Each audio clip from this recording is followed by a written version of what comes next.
I enjoy perusing websites like Jewish Jobs and so forth to see which synagogues are looking for a new rabbi. And yesterday I saw a particular position was a rather traditional but egalitarian synagogue in Winnipeg, Canada. A synagogue with daily minyanim, but egalitarian in form. As there are synagogues and generally synagogues like that tend to be independent, and so therefore they don't have placement from the major organizations, and that's why they'll turn to independent places like JewishJobs.com and so forth. I saw the history of the synagogue and the current rabbi who's leaving. They didn't exactly say where he was ordained. It's not really clear. Other rabbis, in the past had been ordained in Orthodox yeshivas and so forth. Again, that's not really the point of the video I'm making, just a means of introduction. I came to a realization, though. We talk about today in Israel, a quote-unquote two-state solution, which is not what I'm talking about today. But we have to ask ourselves, are there really two states of Israel? Is there more than one state of Israel? And the answer is yes. There's the real one that exists in the Holy Land today. And there's this imaginary one or many manifold imaginary states of Israel that exist in the minds of the hearts of people. Both positive and negative. But for now I want to focus on the positive ones. What I mean by this is this synagogue, in the job description for the rabbi, they described all the pastoral skills and so forth that the rabbi needs. And then it says, and must show a demonstrated dedication to the state of Israel. Now the thing is, if you know about what's going on today in Israel, you're living in a fantasy world if you think that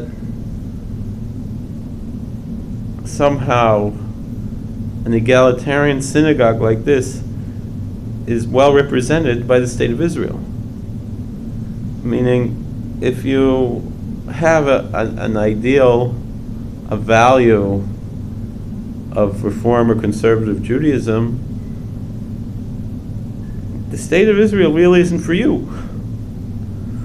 Mostly because Reform and Conservative Jews, for the most part, have very little interest in actually moving there.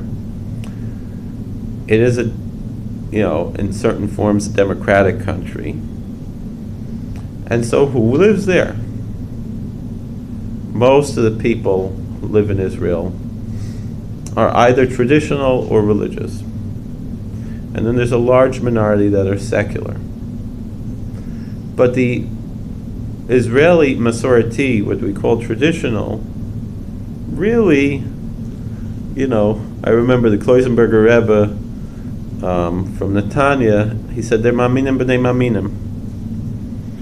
I remember he came to Lawrence and he spoke there.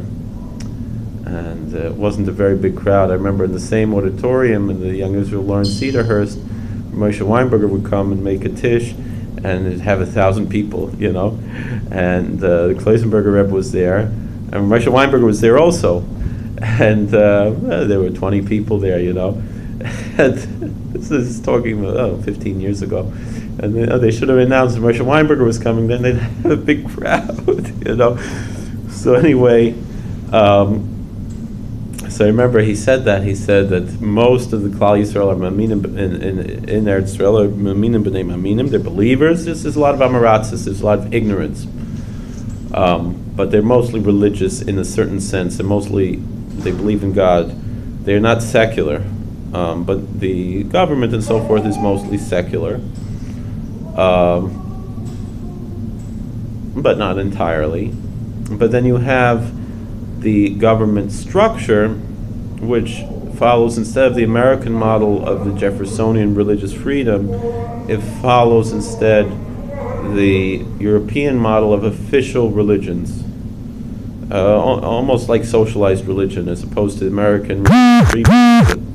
It's the European socialized religion. That religion is a government function. Now you have freedom in Israel to operate outside of that government function to a certain point, but you're not going to be receiving government funds if you're not within the government structure,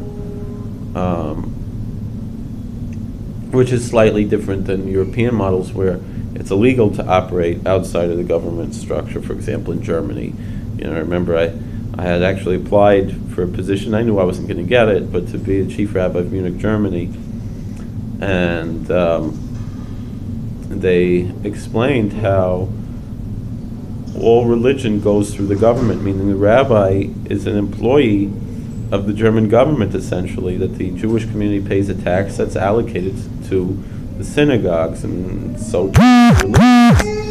each religion would pay a tax that goes to the government, is siphoned through the government to the religions.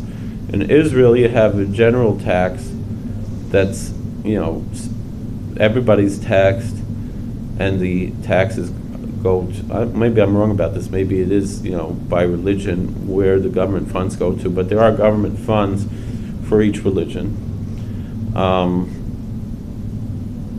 But the status quo of Israel is that the chief rabbinate of Israel is an Orthodox institution. It's not ultra-Orthodox. Many people try to